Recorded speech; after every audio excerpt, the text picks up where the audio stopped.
माझ्या यूट्यूब चॅनलमध्ये आपल्या सर्वांचे स्वागत आहे। तर आज मी पावट्याचा भात दाखवते आहे। त्यासाठी लागणारे इन्ग्रेडियंट मी पहिले सांगून घेते। ओके, फोडणीसाठी आपल्याला लागेल 5-7 लसणाच्या पाकळ्या, हे सुक्या मिरच्या घेतलेल्या आहे मी 2, कांदा आहे जो मी बारीक चिरून घेतलेला आहे, टोमॅटो जो की बारीक चिरून घेतलेला आहे। आता मसाल्यामध्ये आपल्याला लाल तिखट लागेल साधारण अर्धा चम्मच जिरे लागेल, याची मुठभर मी हिंग घेतलेला आहे, अर्धा चम्मच हळद आहे, गरम मसाला आहे अर्धा चम्मच आणि चवीनुसार मीठ। इथे मी तांदूळ भिजत घातलेले साधारण 15 मिनिटापूर्वी। आणि हा पावटा जो की मी छान शेंगात सोलून घेतला। गॅसवर कुकर तापत ठेवलेला आहे आणि साधारण 1 चम्मच मी तेल टाकून घेते यामध्ये।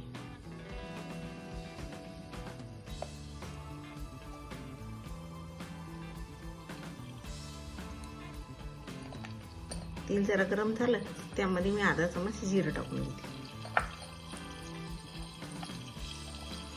जिऱ्याच्या जोडीला या लाल सुक्या मिरच्या घालून घेतली।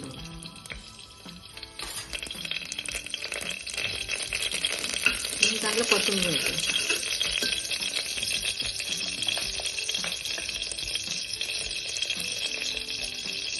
आता यामध्ये हिंग घालून घेते साधारण चिमूटभर।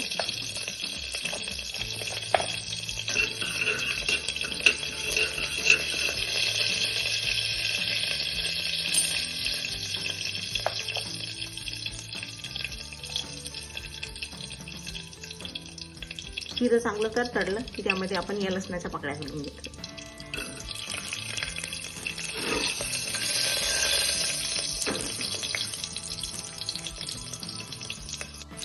लसूण आणि मिरची चांगल्या लालसर झालेले आहे, त्यामध्ये मी हा बारीक चिरलेला कांदा टाकून घेते।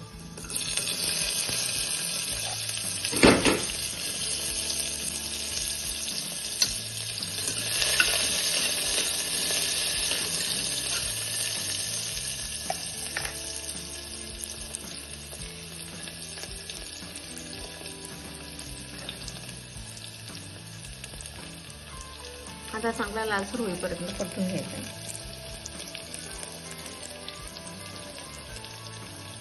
आणि त्यामध्ये टमाटे टाकून घ्यायचे मी बारीक चिरलेले।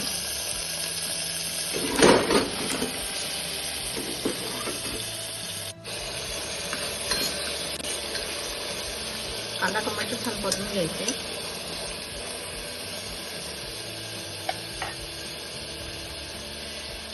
टोमॅटो टाकल्यानंतर त्यामध्ये आपण चवीनुसार मीठ टाकून घेते। त्या जोडीला मी हळद टाकून घेते, अर्धा चम्मच लाल तिखट आहे। तुम्हाला जर जास्त तिखट हवा असेल तर तुम्ही 1 चमचा वाढवू शकता।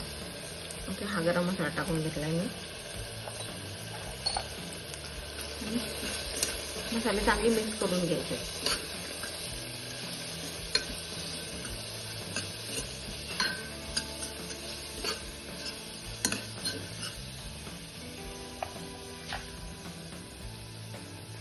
मसाला छान परतून झालेला आहे, तर यामध्ये मी हा पावटा टाकून घेते।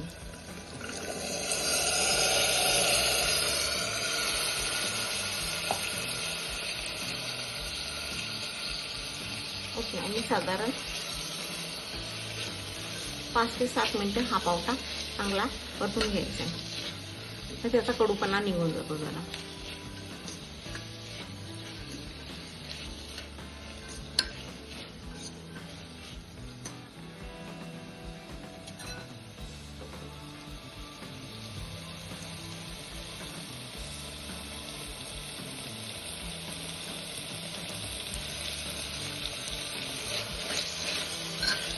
पावटा हा पौष्टिक असतो आणि हिवाळ्यात खायला योग्य असतो, त्यामुळे याच्या विविध पदार्थ बनवून खायला शरीराला उभही मिळते आणि आपल्याला टेस्टी पदार्थ आणि रुचकर पदार्थ खायला मिळते।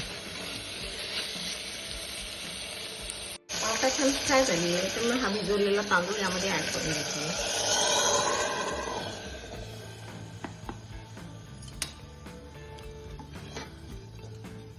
ओके, साधारण शिजेल एवढं पाणी आहे आणि आता कुकरचं झाकण बंद करून घेऊयात आणि 3 शिट्ट्या काढून घेऊयात।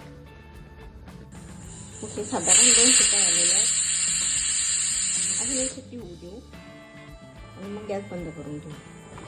चला मी कुकरची वाफ काढून घेतलेली आणि आता चेक करूया भात झालेला आहे की नाही. ओके, हा पावटा मसाला भात रेडी आहे. ओके मस्तच. चला सर्व करून घेऊया.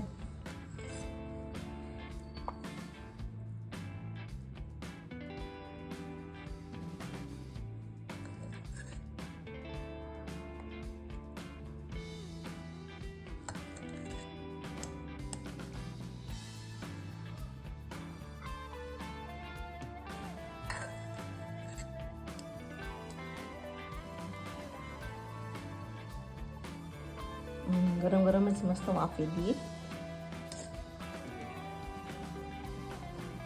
तुम्हीही नक्की ट्राय करा आणि मला कमेंटमध्ये कळवा कसा झाला आहे हा भात.